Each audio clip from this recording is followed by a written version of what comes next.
Hey everyone, what a week for the Bills. Began on Monday night, big win over the Jets on Monday Night Football. Put some distance between themselves and the Jets and the Dolphins in the AFC East. So they're in first place by a game and a half over the Dolphins and now 2 games over the Jets. They have road wins over both of those teams, so that's huge moving forward. On Tuesday afternoon, the Bills went out and acquired wide receiver Amari Cooper from the Browns. So that was a lot of fun to hear, especially because I was on the drive back from the game. Tell you a little bit about that, I guess. And then as the practice week has progressed here, they're starting to get healthier. Some people are saying, oh, healthy at the right time. There's never really a wrong time to be healthy. So the fact that they're getting James Cook back in practice, Khalil Shakir is looking like a full participant, Taron Johnson, Terrell Bernard already back. Ed Oliver looks like he has a good shot at returning this week. Great. All great news because it's things we've been concerned about over the past couple of weeks. But nevertheless, the Bills have made it to 4-2. And again, first place in the division, so that's big. The 1 seed, still a lot of games to be played, still 11 games to go, of course. A little bit behind the 8 ball with losses to Houston and Baltimore, but just keep playing. Just keep playing and see what happens. Anyway, tell you a little bit about my weekend, I guess. I went to New Jersey, stayed in New Jersey. There's really no reason to go into the city, I didn't think. It's like, well, if we want to go into the city, we can do that, but let's stay in New Jersey where the stadium is. So I found a really nice hotel, just a pretty standard hotel actually, but the location was the nice thing about it. It was less than a 10-minute drive to the stadium, and I had 2 chances at this really. So here's my advice. This is like my brief story of advice, I suppose. So I stayed in New Jersey, like I said.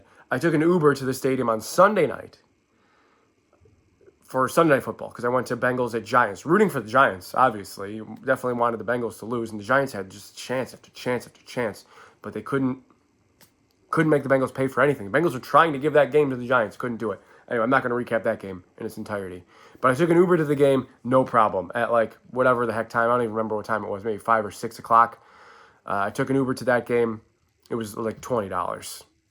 No problem. The way out, you don't really want to be in an Uber because there's like an Uber waiting lot. The prices are severely gouged. Again, I don't really know what it's like at Bills games. Maybe it's similar, but you're also dealing with more city traffic than suburban traffic. Not great. The Uber was like $100. There were 4 of us, so it really wasn't that big of a deal. And, we're all working men. We can suck it up one time, but would not recommend Ubering. Because we had driven there, we didn't fly out to Newark. We drove from Buffalo to, Rutherford and stayed there. We were like, well, let's try the car on Sunday or on Monday night for the Bills game. So we did that. We went at about like 3 o'clock or something, and I'm scoping out. There's a ramp there. There's lots there that aren't open, but there's a ramp there because there's a huge mall with tons of stuff to do. I know, you're like, mall. Great, you went to the mall? Yeah, I did. There is like, I'm not kidding. There's indoor snowboarding and skiing and tubing. Yeah, at the mall. There's arcades, all types of restaurants, all types of shopping, a Nickelodeon theme park that's great for kids, like tons of stuff. Every store you can imagine too, from like Balenciaga and like Ferrari.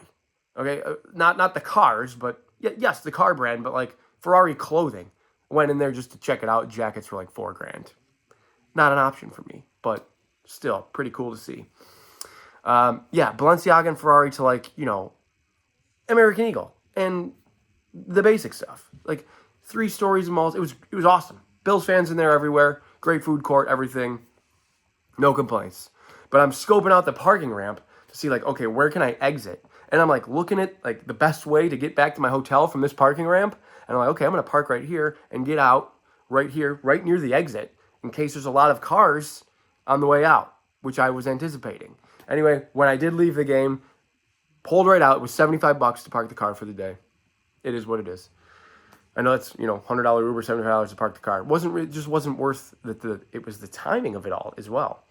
So just pull right out of the parking ramp. I mean, you wait in one light while cops are waving traffic one way or another, and I get right back on. My hotel was not even 10 minutes away. And bam, home. Back at the hotel. It was awesome. No complaints whatsoever. Hit me up if you want any advice about that or where to stay, anything. Maybe you've done it before. Maybe you've had similar experience. Anyway, I've gotten 5 minutes into the video. I haven't even talked about the game itself. which was obviously super frustrating for Bills fans. It felt to me the whole time, seriously the whole time, I'm thinking, okay, they got it. They're going to find a way to get out of this. They have to. The Jets are missing field goals in the second half. I know the Bills had missed their kicks as well with Bass. But the Jets putting two off the upright and just not scoring and not making the Bills pay. Breece Hall breaking free and getting stopped inside the 5-yard line by Taylor Rapp, who had an awesome game for the Bills. I rewatched the broadcast, and they were complimenting him constantly, and he was praiseworthy for sure. He had a nice separation on a play up the seam to the tight end, a great separation from Garrett Wilson in the ball. Garrett Wilson caught a touchdown, and Taylor Rapp separated him from the ball, and it made a huge difference in the game, obviously. Because the Jets, the Jets move the ball well. That's the best the Jets have probably looked on offense since Aaron Rodgers has been there. It's only been 6 games, but they had almost 400 yards of offense, and that's becoming a problem for the Bills. The Bills allowed 400 yards of offense to the Ravens, 400 yards of offense to the Texans, and then 393 to the Jets. So hopefully, the fact that they're getting a little bit healthier with Oliver and Bernard and Johnson getting back, hopefully that is going to start trending the other direction. But kudos to the Jets. They had a 100-yard receiver in Garrett Wilson, a 100-yard rusher in Breece Hall. He had over 150 total yards if you include the receiving. Rodgers looked good, still made some absurd Rodgers throws.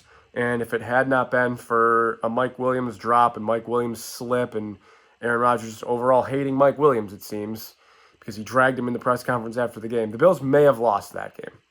Because the Bills in the third quarter, despite that, I believe it's when they missed the field goal, right? Coming out of the drive, yeah, because they hit that long play to Samuel and they missed the field goal coming out of the locker room to start the second half. They went 3-and-out on their next 2 possessions. And that is close games. You can't be going 3-and-out there. The Jets didn't go 3-and-out at all. Jets moved the ball, like I said, up and down the field pretty well throughout the night. Granted, there's penalties on both sides. And that, for a while, it seemed like that was the Bills' best bet, was defensive pass interference calls. That was the best way they were getting up and down the field. And then the roughing the passer call on Kinlaw, which, Josh is maybe getting a reputation as a bit of a flopper. He knows how to draw that call. The guy's got his arms wrapped around him, just fall. Maybe you get that call. And it worked. Those things went both ways. I didn't like some of the pass interference calls on Benford. I thought the one, does he get there or a little bit early on the deep ball? Maybe. I think it ended up being an offsetting penalty. But there was another one on a quick post, maybe a 10 or 12-yard post, and it might have even been third down. And it's like a jump ball. It just sails over Garrett Wilson's head. And, maybe he has a quick grab of the jersey or something like that, but pass interference, nobody's going to tell you the officiating was good. Nobody. Joe Buck and Troy Aikman aren't going to tell you that. Both roughing the passer calls. Did they cancel each other out technically? Were they both terrible? Yes. The one on Epinesa was just inexcusable. he just sacked Rodgers. And they said an unnecessary second act. What is that? What does that mean? Because he tried to kind of rip the ball maybe. He tackled him and came over with the arm, trying to knock the ball out. And then he falls on him, and then just, it wasn't they didn't say, unweighting yourself or body weight, which, think about that to begin with.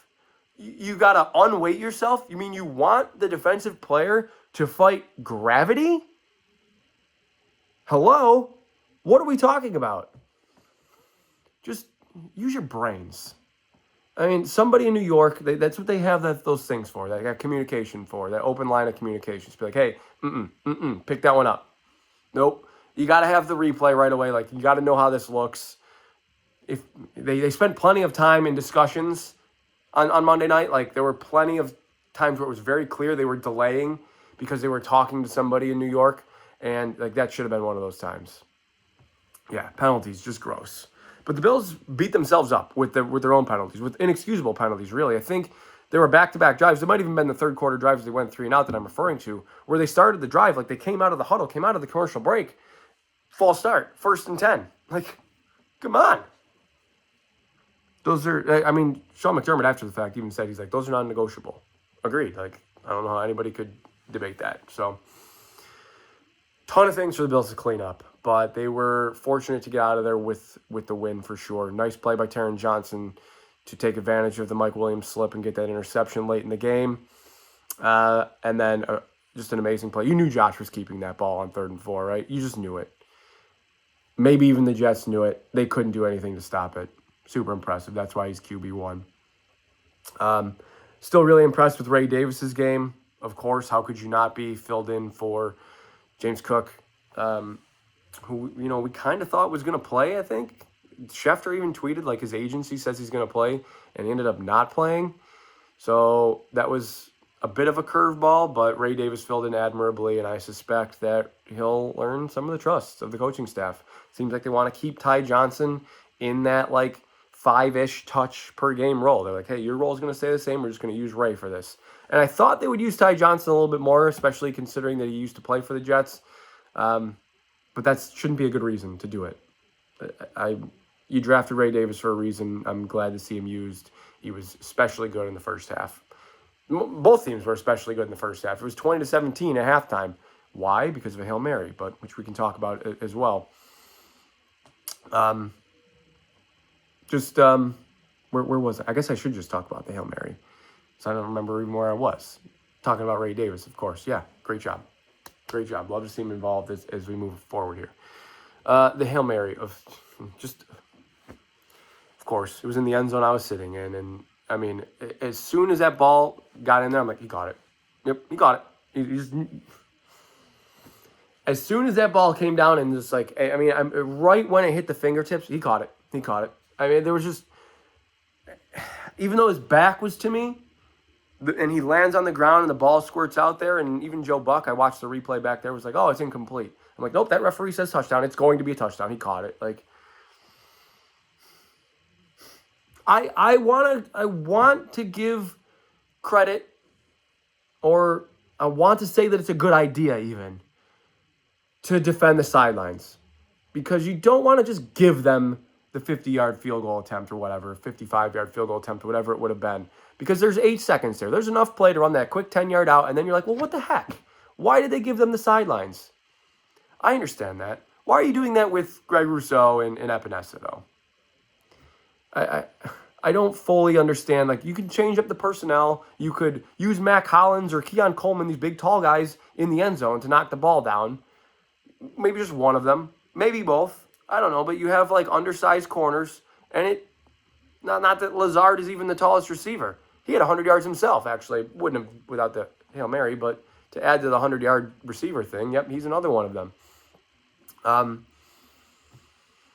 It just looks bad. I heard, I think it was, Jeremy White on WGR or Mike Schoper, one of them, just why is there always a timeout that precedes these just terrible things? The Bills will call a timeout after they see how somebody's lining up. They'll talk about this, and then they'll blow it anyway.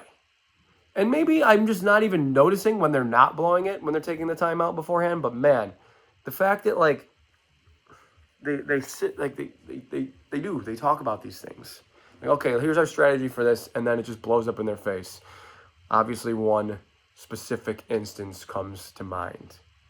But, they gave up the Hail Mary to DeAndre Hopkins, and that's not even that's an amazing player. That's a Hall of Fame player. You gave up a Hail Mary this time to, to Alan Lazard.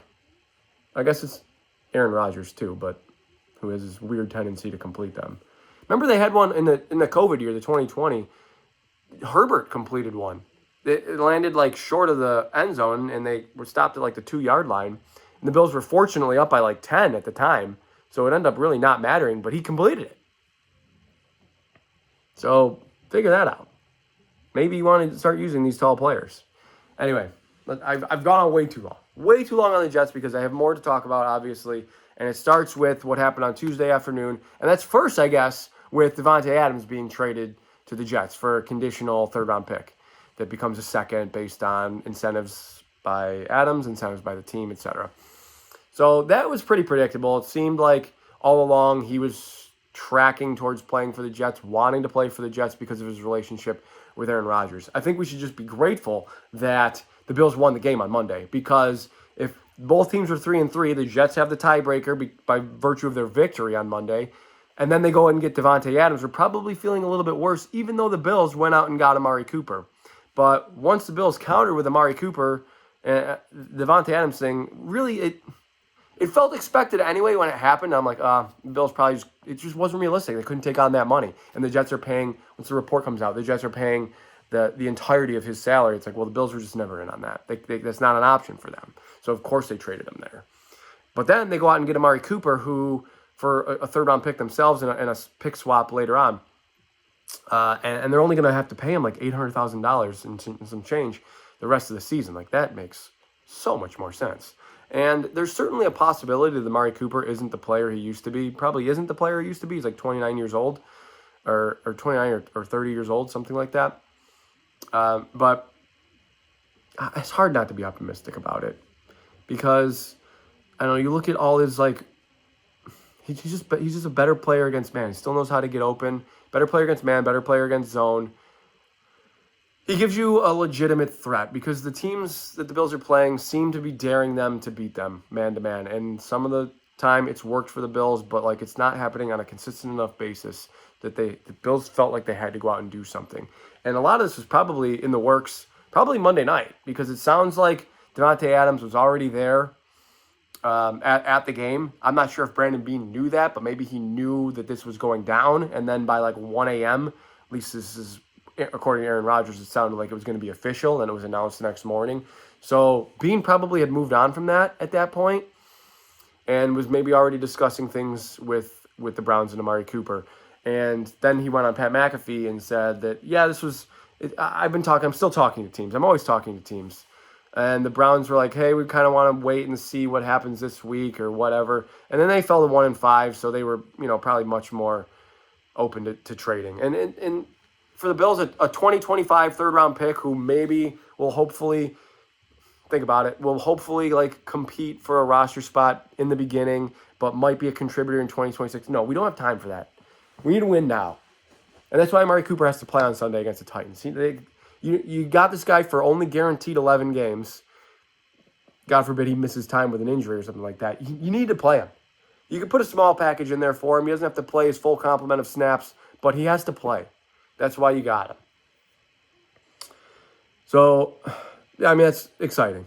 Of course it's exciting. I mean, is he prime Amari Cooper? No. We've seen the statistics on the drops, but we know how big of a disaster Deshaun Watson's been to Cleveland. And the truth is that it's probably somewhere in the middle. It's possible that his skills have declined a little bit, and it's certainly possible that Deshaun Watson was just throwing him uncatchable targets. Because I saw the unrealized air yards thing, and he's like first in the league with that. Or uncatchable air yards, so that Deshaun just can't get him the ball. And I'm sure he was getting frustrated with his role there, frustrated with the losing, and I remember him right around his draft, maybe his draft year, saying something about not enjoying the cold weather. So that was coming too. Not that Buffalo's really at all any better, but the fact that they're going to be winning games and he'll be more involved, or have the potential to win games, have the potential for playoff football, and that he could be more involved with the offense or even just be throwing more catchable passes has to be intriguing to him. Anyway, let's move on to the Titans. Like I said earlier in the video, the most encouraging thing is really the injury report right now, because it looks like Ed Oliver is going to be back. You just got Taron Johnson and Terrell Bernard back over the past couple of weeks, and they played very well on Monday. Terrell Bernard shot a couple holes and made some beautiful tackles. Taron Johnson got the interception. So, yes, super excited to have them back. Ed Oliver would be great because the Bills weren't great against the run this past week. So I would really enjoy having him back in the lineup. And Epinesa had 2 sacks. There was another one in there as well. He's just Ed's just a do-it-all type of guy. He can rush the passer. He can stop the run. So, yeah, I'm really encouraged to get him back. James Cook playing would be encouraging as well, even if maybe he's not on his full complement of snaps. You got to be encouraged with the way that Ray Davis played last week. Of course, I already touched on that. So maybe going 50-50 with them would be cool. Tennessee is a good defense. That is really their hallmark right now. They have some really nice players on defense. They acquired Ernest Jones from the Rams. We already know how good Jeffrey Simmons is. They acquired L'Jarius Sneed from the Chiefs, of course. That Jarvis Brownlee, who they drafted this year, has been very good for them. Even though he hasn't, has he started the last couple of games? I don't know. He's been very good. He's been a very good corner for them. Maybe that has to do with, some of the safety play and the fact that he plays opposite of L'Jarius Sneed as well. But I really like them bringing in Quandre Diggs, of course. Amani Hooker's a nice player for them. Like they have players all over the place. Harold Landry's their leading sack guy. Like I said, I already talked about Jeffrey Simmons. They just released Jamal Adams because they don't need him. And he's probably a declining player at this stage anyway. So they were just like, yeah, you're frustrated with how little you're playing and we don't need you to play. Yes, you can leave. So that is how they're staying in games because they're not doing it with their offense. Let's be real. They scored 17 points, exactly 17 points in 3 out of their 5 games. Week 1, week 2, most recently against the Indianapolis Colts in their loss 20-17. Calvin Ridley is complaining about his role, needing targets early, swearing in the media. Not a great sign. They have exactly 244 yards twice in 5 games, which is kind of amazing, and 241 this past week against the Colts. So and 237 in one of the other games. So they have 4 games where they had 237, 241, 244, 244 in total yards. The other game was 300. That was against the Jets, 300 exactly. They are constantly turning the ball over. They've been better about it the last couple of games with only 1 in each game. So 2 over the last 2 games because they had 8 in their first 3 games. Will Levis is really just maybe the best entertainment value in the league right now because he is just kind of like an F it mentality. Oh, I missed you by 10 yards? No big deal. We'll just try that again. I mean, he is just as likely to hit you in the numbers as a passer as he is to miss you by a mile. And then you never know what he's going to do with the football in his hands. You obviously think back to the Jets game in week 2 where he just flips it back as he's sacked and he's getting sacked and he just tries to flip it back. They're in the red zone. This costs them points. And it ends up being a turnover and he's walking back to the sideline. And you can see Coach Callahan like, what the blank are you doing? Like word for word. Like just awesome. And he's dealing with a shoulder injury now as well. So I don't feel threatened by their offense really at all, but they're good on defense. They have allowed less than 300 yards in all but 1 game. That was their loss to the Packers. They haven't forced a ton of turnovers, just 3 in 5 games, but they've been very good against the pass.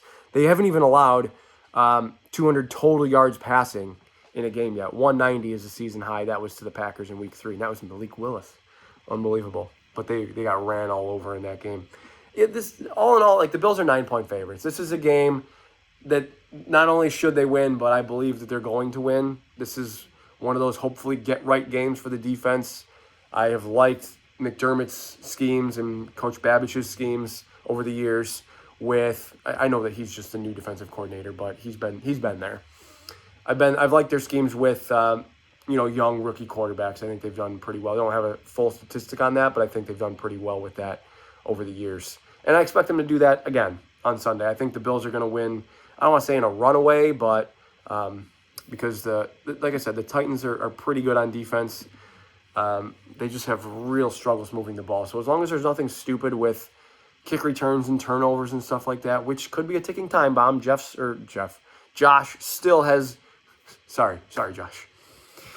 Josh still has no interceptions. He's got a little bit of fumble luck. The Bills have a little bit of fumble luck as a team. I think Josh is really the only guy that's even fumbled the football at all. And he's fumbled 4 times and lost 2. The one in the red zone this past week was on Monday night that is pure luck. The Jets should have had that. Recovering fumbles to me is luck. Like once the ball is on the ground, you have no idea what is going to happen. Forcing fumbles, absolute skill. The Bills are good at it with the punches and whatnot. You think of the peanut punch that Tillman maybe even learned from McDermott, but whatever. That's a skill. Recovering is luck. Anyway, I'm going on too far. This would have been a regular length video, but I did my 5-minute story earlier in the video, and I hope that didn't bother anybody. I'm going to make my prediction now. I'm picking the Bills. Let's say 17 for the Titans because that's what they do. 27-17. Bills over Titans. Guys, Enjoy your weekend. And as always, above all else, go Bills.